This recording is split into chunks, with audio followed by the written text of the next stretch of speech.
Our next guest could be the first receiver taken in the NFL draft. He scored 10 touchdowns and had nearly 1,000 yards this season for Texas A&M.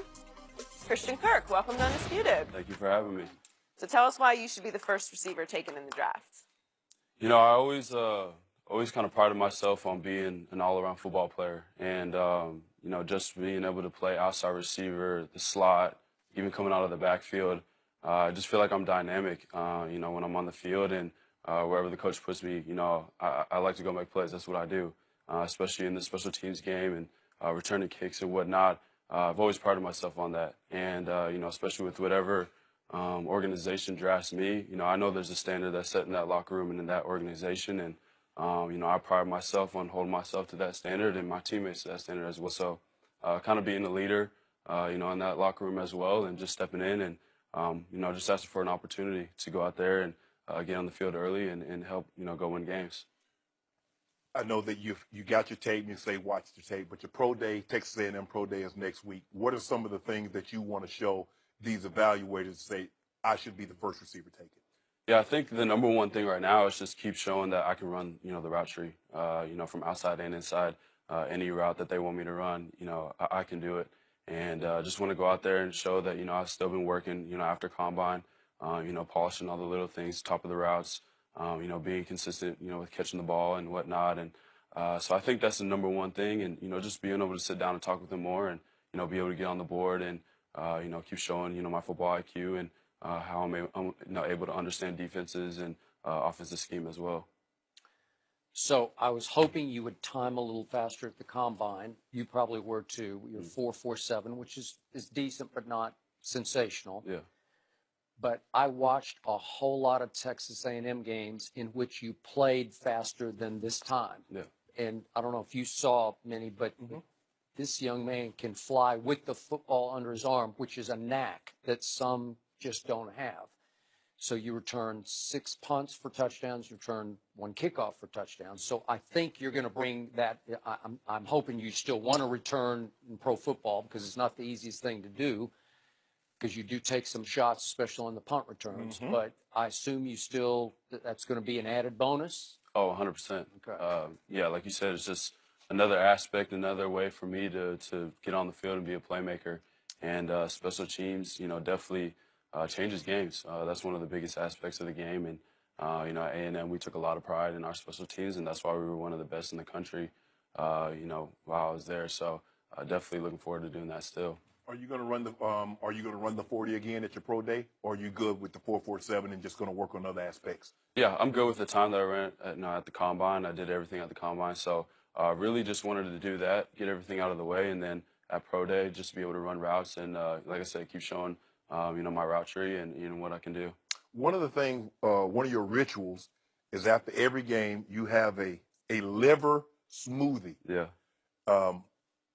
Why? It helps with recovery.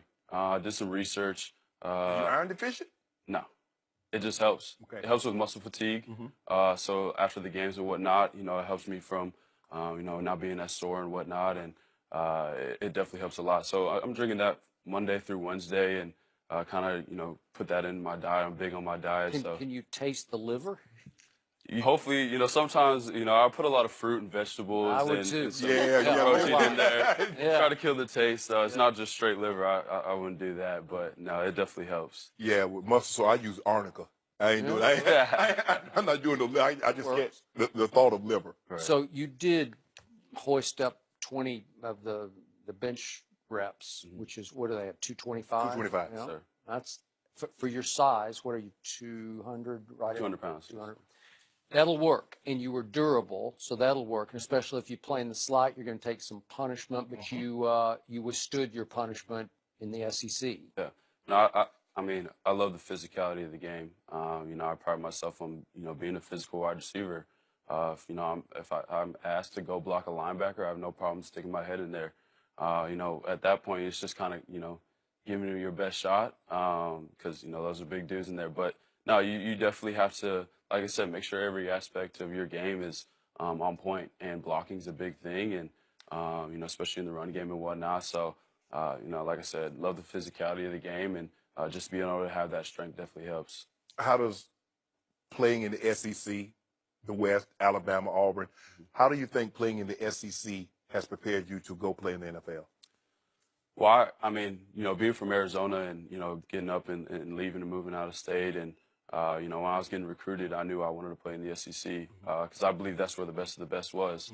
And, being a kid from Arizona and, at the time, not a lot of kids were leaving the state and going to play in the SEC. So I wanted to prove that I was the best. So I, definitely believed I had to go, play against the best every Saturday. And, being able to, line up against, Alabama, LSU, Mississippi State, Auburn, every season, that definitely helps because each one of those defenses is going to have, a couple of, first round, second round draft picks. So you're seeing the best of the best. You're seeing the guys you're going to go and play against on Sunday for the next couple of years. So I believe it helped me out a lot just to be able to prepare for each game being a big game and you're playing in front of 100,000+ every week.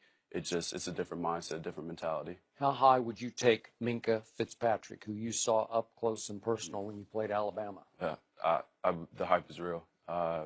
Just as the way, the thing that kind of sticks out to me is just the way he carries himself. I've been able to be, around him off the field, and, good, humble kid. And, we've definitely had great battles on the field. You had some battles. Yeah. This year was really good. Yeah, it was fun. And it's always fun going against him. And, just whenever you go against a guy of that caliber, you always bring your A game, and it's just fun. It's a chess match. Did you feel like you got the better of him? At some times. Yeah. Like I said, it's a chess match. So we went back and forth. Obviously at the end of the day, I would have rather came out with a win, which he got. It's kind of hard to say for him that, he definitely got the best just because they got the win. But no, it's always been fun to come against him. How good was Alabama's defense? Real good. They're Oh, good. well, Yeah. what's he going to say? He can, No good? Well, he could say, well, he's leaving now. He's going to the NFL. He can say, well, they all right.